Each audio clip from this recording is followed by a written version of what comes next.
सभी दर्शकों को भारत माता की जय, वंदे गणपति बप्पा ऊर्जा वर्षी। आज हमारे बापा विघ्नहर्ता का आज यहाँ से प्रस्थान हो रहा है। सभी के चेहरे आज मायूस हैं, क्योंकि बापा जब थे यहाँ पे 11 दिन तो बहुत खुशियों का माहौल था। आज बापा जा रहे हैं तो बहुत सबको दुखी करके, मायूस करके जा रहे हैं। तो हम सर से जानते हैं बापा से आपने क्या मांगा और क्या बोलना चाहेंगे ऐसे दिन में, गणेश चतुर्थी के दिन में। सबसे पहले बहुत बहुत धन्यवाद आपका, माधवी ताई जी का। और आज गणपति बप्पा जा रहे, हम विसर्जित कर रहे 11 दिन का, जो 11 दिन 10 दिन तक लोगों ने खुशियां मनाई। और आज यहाँ पर आप इस मंच पर देखोगे, माधवी ताई के मंच पर खालिद भाई है, क्लाउड डाइस है, माधवी ताई राणे है, हमारे प्रवीण से सभी जाति के लोग हैं। हम एक पैगाम देना चाहते हैं कि हर त्यौहार भारतवर्ष में ऐसे मिलजुल कर मनाया जाएगा। अभी मैं पठानवाड़ी से आ रहा हूँ, जहाँ पर मुस्लिम भाइयों ने वहाँ पर ऐसा पानी और बिस्किट बांटने का कार्यक्रम शुरू किया है। लोगों की वो सेवा कर रहे, वहाँ पर गणेश भक्तों की सेवा कर रहे। हमारे सलीम चौधरी साहब भी है यहाँ पर। हम सभी मिलके ये पैगाम देना चाहते हैं कि भारतवर्ष में सभी जाति के लोग जब तक हम मिलजुल के नहीं रहेंगे, भारत देश की तरक्की नहीं होगी। आप मानते हैं कि इस तरह भारत एक है तो सेफ है? यस, इस तरह एक है तो ही सेफ है, नहीं तो कटेंगे बटेंगे। वो तो हम अगर कटेंगे तो ही बटेंगे। एक है तो सेफ है कि परिभाषा ये होनी चाहिए कि सब धर्म सब समाज मिलके एक साथ चले, एक साथ बढ़े और सबका साथ सबका विकास ऐसे होता है। तो सर यहाँ पे गोरेगांव में इस बार बारिश का माहौल था। जब बारिश आया तो तबाही लेके आया। ऐसे पानी तो आता ही नहीं, आता है तो जाता नहीं है। बड़े बड़े होर्डिंग लगे हैं, पोस्टर लगे हैं, लेकिन वहाँ पे नीचे देखेंगे तो बड़े बड़े कंकर है, पत्थर है, गटर है, गड्ढा है। तो सर इस माहौल में एक लोग को, गोरेगांव के लोग को एक ये हो गया है कि इस बार तो बदलाव जरूरी है और बोलते हैं अगर कोई दूसरा आए ना आए, हमको माधवी ताई आनी चाहिए। तो सर आप कैसे देखते हैं? हम भी आज के दिन गणपति बप्पा से यही दुआ करेंगे।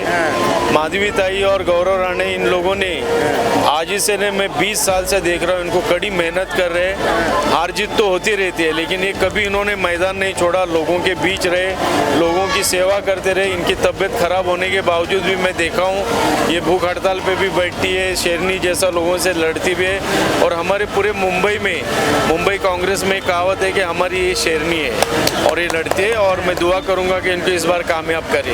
कुछ लोग को तो ऐसा भी मानना है कि मैं इनको हरा करके पश्चाताप कर रहा हूँ और ये पश्चाताप मैं वापस धोना चाहता हूँ। अब ये हम नहीं झेल सकते हैं क्योंकि माधवी ताई ही चाहिए। तो सर इसके बाद तो आप कैसे देखते हैं कि ये अगला बीएमसी में आप लोग यूपी में लड़ेंगे क्या?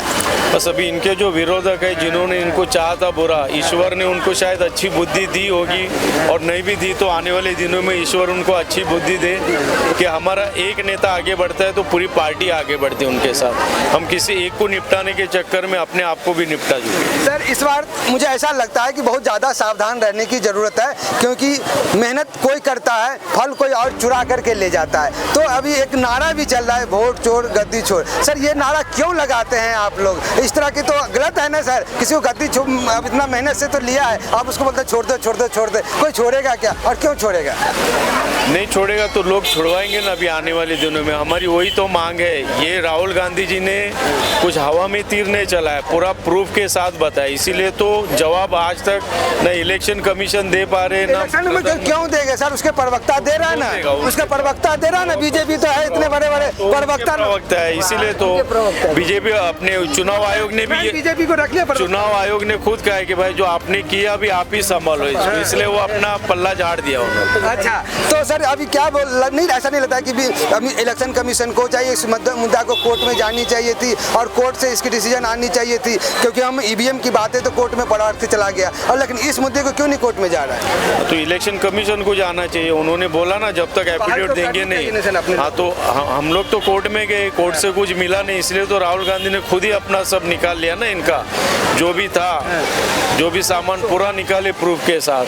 सर वो तो बोल रहे मेरे पास ड्राइव में कुछ है नहीं, सब डिलीट हो गया। सर डिलीट तो कर दिया तो डिलीट हो ही जाए ना, अपने आप थोड़ी डिलीट होता है।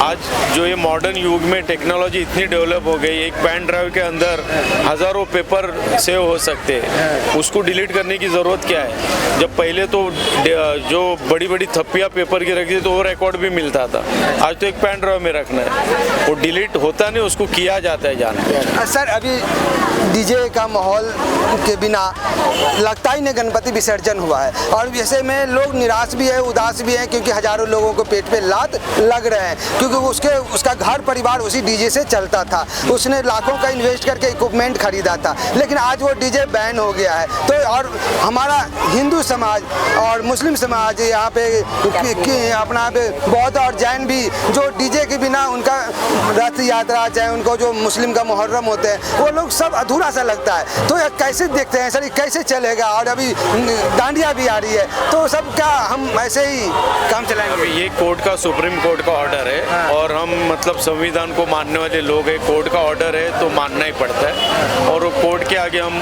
कुछ बोल नहीं सकते। चलिए, सुप्रीम कोर्ट का ऑर्डर है, हम कुछ बोल नहीं सकते हैं, और हम इस तरह से ज़्यादा बोलने से भारत माता की जय, वंदे मातरम।